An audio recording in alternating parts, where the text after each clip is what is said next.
Hey everyone! I'm super excited to introduce Locofy MCP and show you how it works in this video.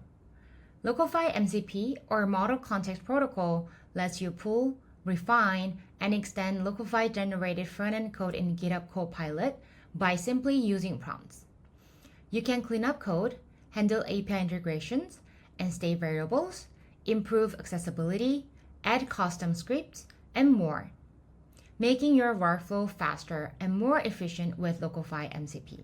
To get started, convert your well-optimized Figma designs to code using Locofy. For that, let's launch the Locofy plugin and select the designs we want to convert and click on Convert to Code.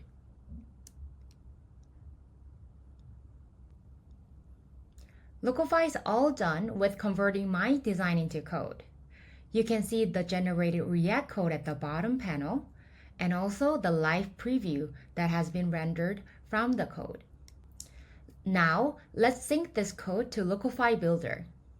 Click on Project Settings.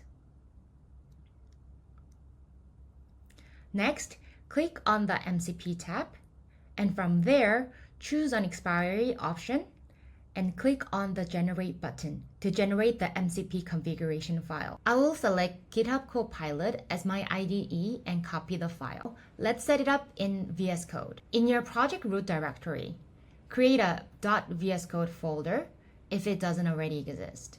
Save the configuration file inside .vs Code as mcp.json and paste the configuration. Next, click on Add Server and hit Enter. Finally, you can run MCP list servers command from the command palette to start and manage the MCP server. Once enabled, you can use prompts to pull code from Locofy. Locofy MCP gives you two functions to pull code.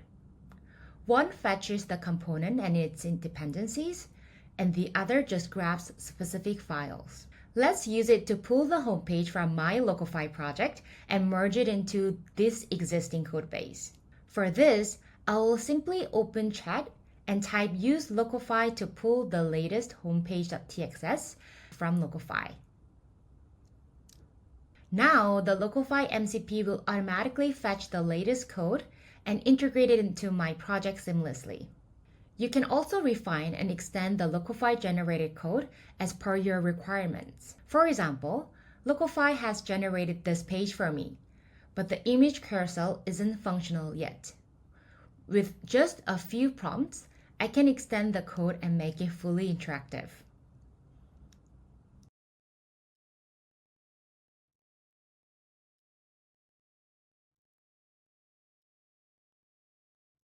I will accept the changes that were made to my component, and let's review the page now. And just like that, the carousel is fully functional, and I can scroll through the images and click to extend them. There's a lot we can do here, like improving accessibility and adding internalization support, such as language switching between English and Korean. For this, I'll prompt in chat to make my page accessible and also add support for Korean language. I will accept the changes that is being suggested, and let's check out the result. As you can see, the page is now more accessible with improved keyboard navigation, better screen reader support, and more. Plus, we've added a toggle to switch between English and Korean. And that's Locofy MCP. This feature is already live, and you will find a link to our docs in the description with more samples prompts to try out. So give it a go and let us know what you think.